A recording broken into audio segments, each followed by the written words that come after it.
já de volta. Obrigado pelo carinho. É bom demais estar com você. É bom demais ter você conosco nessa super programação. Gente, cenário novo, Fim de Saúde merece. Você merece. Afinal de contas, quase 1000 médicos aqui, mais de quase 15 anos de programa. Meu Deus do céu, é uma graça de Deus. Hoje o tema não podia ser diferente, Novembro Azul, câncer de próstata, saúde do homem. Aqui conosco o Dr. Renato Nardi Pedro, médico urologista, e o pai do Gabriel. Gente, tem que falar disso, é o pai do Gabriel, né, gente? Ô, doutor, vamos falar um pouquinho de tratamentos, doutor. O que hoje a medicina oferece de tratamento, né? O senhor já falou, assim, a radioterapia, a quimioterapia, né? As sementes que são implantadas na próstata, enfim.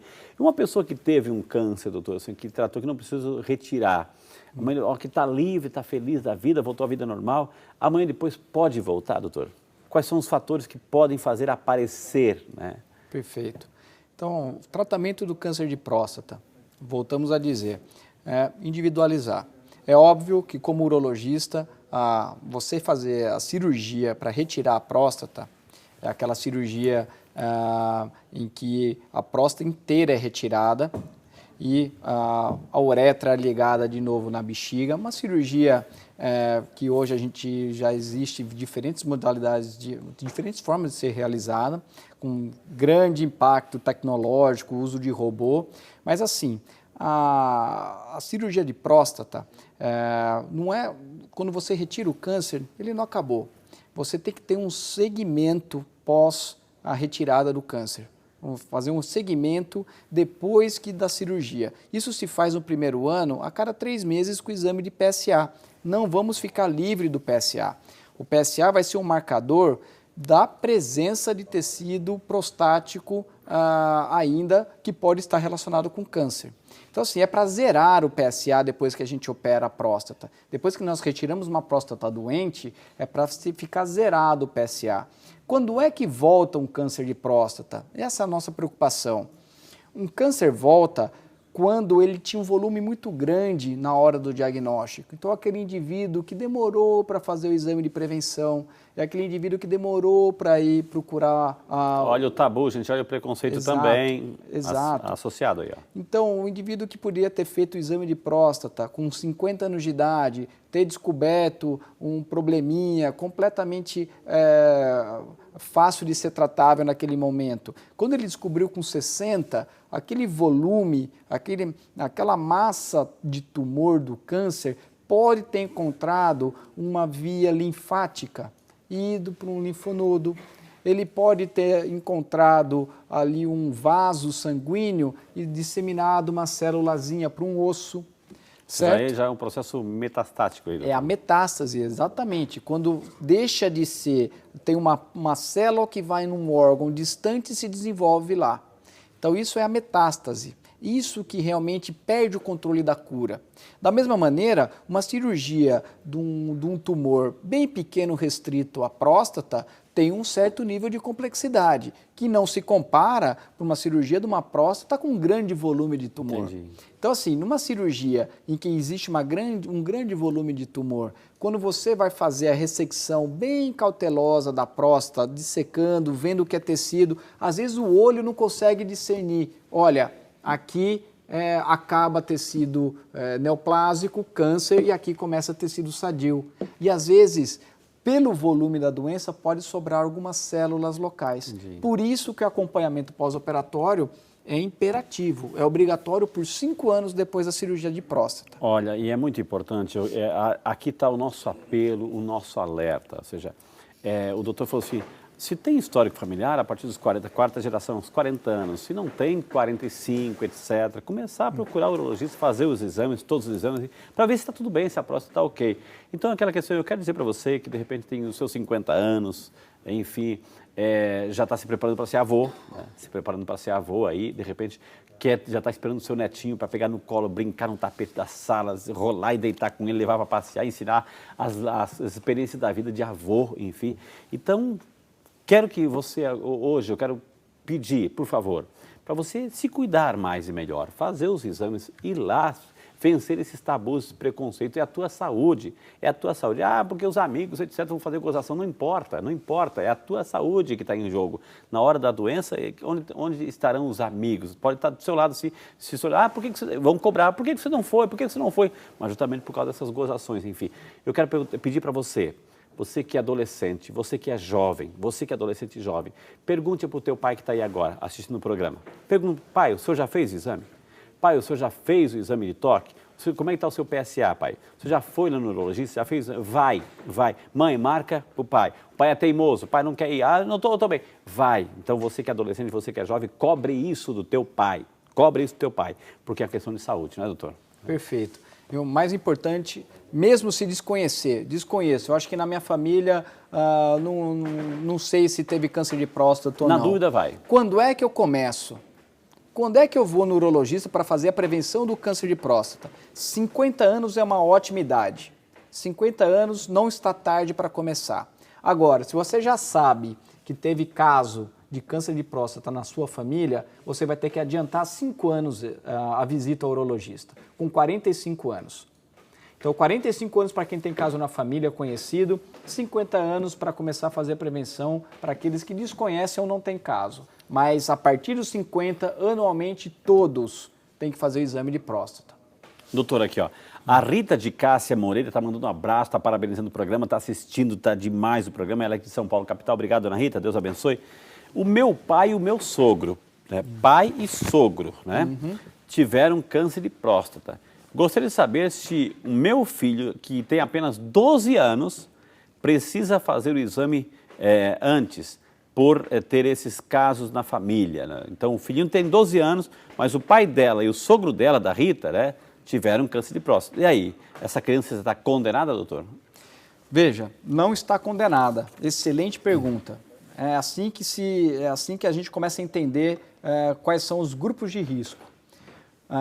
É óbvio que tendo 2 familiares de primeiro grau com história de câncer de próstata, a chance dele, sendo do sexo masculino, desenvolver uma doença é maior do amiguinho dele que não tinha isso na história. Agora, adianta fazer antes dos 45 anos exame de próstata? Não. A próstata passa a ser problema a partir da 4ª década de vida nos homens. O câncer de próstata muito raramente aparece abaixo dos 40 anos. Em quem aparece abaixo dos 40 anos? Naqueles que já tiveram história familiar do pai que teve câncer de próstata com 50. Esse a gente tem que fugiu do padrão. Mas o padrão é, deixa com 45 anos, deixar claro que teu filho vai ter que, com 45 anos, procurar um urologista. Ponto. Existe, eu quero fazer um exame de próstata nele agora. Não, a próstata está bem pouco desenvolvida, precisa de muito hormônio para crescer. E a partir da 4ª década que se realmente começa a ficar preocupante. O senhor falou de algo interessante que estava aqui na ponta da língua que eu ia perguntar. Muitas mulheres, na época da menopausa, doutor, assim, tem assim, a reposição hormonal, etc. Assim. Mas, de repente, o homem também, não tem a testosterona, etc. Quando abaixa isso, é algum sinal? Tem que repor? Como é que é? Olha, isso está muito em voga nas discussões urológicas hoje. Da mesma maneira que a mulher tem um declínio hormonal, isso impacta na qualidade de vida dela. Né? Exato, estrógeno e tudo, ela fica um pouco com esses fogachos, perde um pouco da motivação, enfim. O homem também tem uma entidade que é semelhante ao envelhecimento. Então você tem um hipogonadismo, ou seja, as gônadas, os testículos passam a produzir pouco testosterona.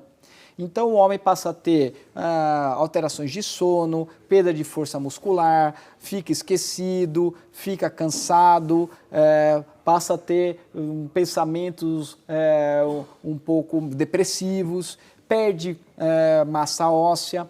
Então a gente também tem em homens com queixas de perda muscular e essas que eu mencionei, a gente tem a obrigação de investigar também a questão hormonal do homem. Como é que é o nome desse exame, doutor? Na verdade, o exame vai passar de uma entrevista e a partir daí a dosagem hormonal de testosterona e alguns outros marcadores como FSH no sangue. Isso vai trazer, se ele tem uma queixa e tem uma alteração laboratorial que explica aquela queixa, aí ele pode até pensar em repor a testosterona. entendeu? Mas somente se existir queixa. Então, se o indivíduo está super bem, faz o exame, a testosterona está no limite inferior do normal, ele precisa de testosterona? Não, ele não tem queixa nenhuma. E se ele começar a tomar por conta, doutor, assim, porque tem muita gente que toma por conta, em forma de pasta, de pomadinha, sei lá, de creme, etc. Né? Manda Então, fazer manipulação. Perfeito. A testosterona, lógico que ela aumenta a massa muscular, dá motivação, você fica... atletas usam testosterona porque aumenta a performance. Isso é muito comum. A gente vê esse tipo de conduta, mas é completamente contra o que a gente chama da fisiologia da pessoa. Isso não é prescrição médica. Não existe nenhum protocolo dizendo que tem benefícios da reposição exógena, ou seja, o uso exógeno de fora de testosterona como terapia, se esse indivíduo não tem o hipogonadismo. Porque o excesso também pode trazer consequências. Sem dúvida, o excesso pode desregular teu eixo inteiro. Então, o que é isso? Existe uma harmonia fina da produção de hormônios. Quando você introduz um novo na jogada, você deixa tudo conturbado. Da mesma maneira, você pode alimentar doenças, você pode ter questões hepáticas. E aí cuida da tireoide, né? Porque é a glândula reguladora, então o excesso pode prejudicar também o equilíbrio, né, doutor? Exatamente. A tireoide é um bom... ninguém sai tomando hormônio tireoidiano aí porque aumenta o metabolismo. Isso está errado. Isso traz consequências ruins ao corpo. Entendi. Somente se houver indicação clínica e confirmação laboratorial. Daí a reposição de testosterona está indicada. Doutor, eu tenho que dar um recadinho, mas depois eu quero que o senhor responda a pergunta do Antônio Alves Jesus, de Brasília. Obrigado, Antônio.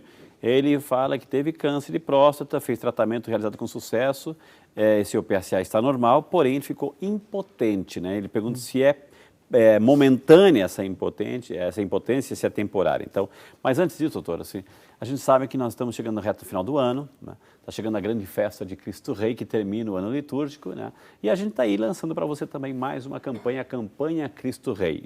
Nós temos esse recadinho só para você.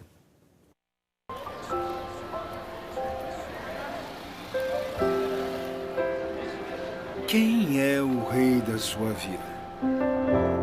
Sem dúvida, meu pai, porque ele me ensinou tudo que eu aprendi na minha vida, né? É o rei Roberto Carlos. Gustavo Lima. O rei da minha vida é Deus. Quando Jesus se torna nosso rei, algo extraordinário acontece. Nós nos tornamos pessoas livres. O rei da minha vida é Senhor Jesus Cristo. A pessoa mais importante na minha vida é Deus. E você? Está preparado para vivenciar o reino de Deus em sua vida? Vamos buscar o reino de Deus juntos. Participe. Campanha Cristo Rei. Tá vendo? Essa é a campanha Cristo Rei, né? Para você ajudar nessa obra.